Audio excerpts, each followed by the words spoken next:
আমার ব্যক্তিগত মতামত হচ্ছে যে আমি প্রায়োরিটি দিই আর কি, মন্দির মসজিদের চাইতে আমি প্রায়োরিটি দিই যে প্রপার শিক্ষা দেশের হোক, অগ্রগতির জন্য দেশে যেটা লাগবে প্রপার শিক্ষা চাই, প্রপার স্বাস্থ্য হওয়া চাই। মন্দির মসজিদ যারা বেশি বিলিভার আছেন, যারা মন্দির মসজিদ তৈরি করছেন, এই কম্পিটিশনের কোনো দরকার ছিল না, বাট হচ্ছে মানুষের বিশ্বাসের উপরে তো আপনার কিছু বলার নেই।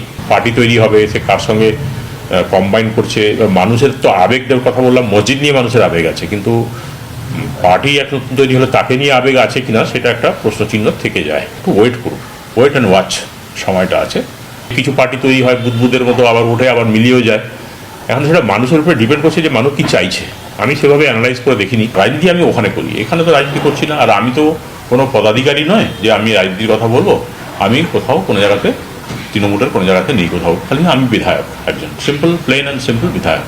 আমি শুধু দেবরের জন্য শুধু পেটটা, ওখানে আমি রাজনীতি করবো।